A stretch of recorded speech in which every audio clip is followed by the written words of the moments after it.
I'm available 24/7 to help solve issues. Right. Call me 3 a.m. on a Sunday morning, I don't care. A cross-pollination of Thomas Edison and Tony Stark, Elon Musk.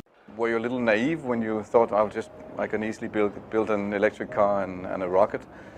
I didn't think it would be easy. Like I said, I thought they would probably fail. But you know, like creating a company is almost like having a child. So it's sort of like, how do you say your child should not have food?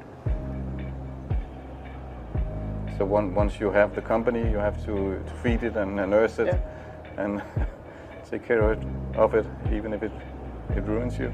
Yeah.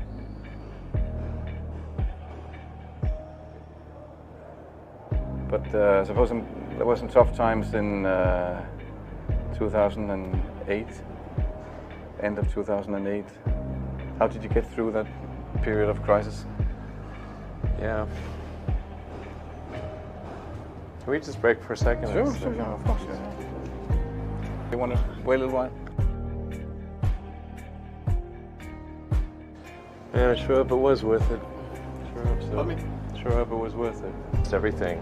And I was borrowing money from friends to pay the rent. Well, I mean, Tesla really faced a severe threat of death due to the Model 3 production ramp. Essentially, the company was bleeding money like crazy, and just if we didn't solve these problems in a very short period of time, we would die. And it was extremely difficult to solve them. How close to death did you come? Within single-digit weeks. 22 hours a day, or like what? How many I hours? was working, so 7 days a week, sleeping in the factory. I worked in the paint shop, general assembly, body shop. Do you ever worry about yourself imploding? Like it's just too much? Absolutely. No one should put this many hours into work. This is not good. People should not work this hard. They should not do this. It's very painful. Painful in what sense? It hurts my brain and my heart.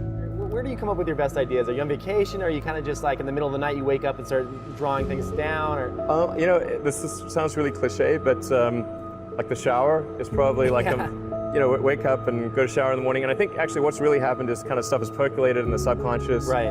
And it's not really occurring in the shower, but you're kind of getting the results of last night's, you know, computation, basically. Right. Whatever area that you get into, given that, you know, even if you're the best, there's always a chance of failure. So I think it's important that you really like whatever you're doing. If you don't like it, life is too short. You know, I'd say, and also if you like what you're doing, you think about it even when you're not working. I mean, it's something that your mind is drawn to, and if you don't like it, you just really can't make it work, I think. When you had that third failure in a row, did you think, I need to pack this in? Never. Why not? I don't ever give up. I mean, I'd have to be dead or completely incapacitated. Starting a business, I'd say, number one is have a high pain threshold. That's it. There's a friend of mine who's got a good saying, which is that starting a company is like eating glass and staring into the abyss. Okay, that's generally what happens, because when you first start a company, there's lots of optimism and things are great, and then so happiness at first is high. Then you encounter all sorts of issues, and happiness will steadily decline, and then you'll go through a whole world of hurt. And then eventually, if you succeed, and in most cases you will not succeed, and Tesla almost didn't succeed, came very close to failure. Then if you succeed, then after a long time you will finally get back to happiness. I think too is you've got to make sure that whatever you're doing is a great product or service. It has to be really great. And I go back to what I was saying earlier, where if you're a new company, I mean, unless it's like some new industry or new market that, if it's an untapped market, then you have more ability to,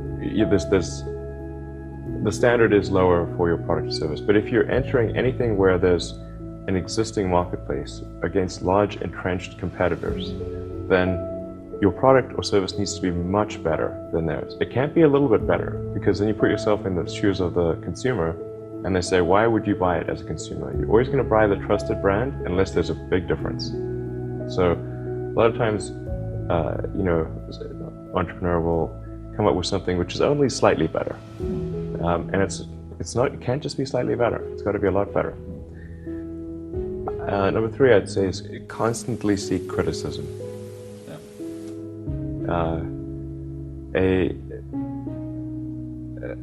A well thought out critique of whatever you're doing is as valuable as gold. And you should seek that from everyone you can, but particularly your friends. Usually your friends know what's wrong, but they don't want to tell you because they don't want to hurt you. So lift you up, sort of. yeah. So they'll say, oh, I wouldn't encourage my friend, so I'm not going to tell him what I think is wrong with this product. Yeah.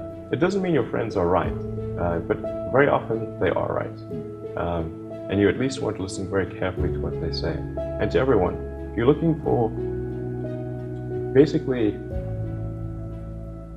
you should take the approach that you're wrong. You know, that you, the entrepreneur, are wrong. Your goal is to be less wrong.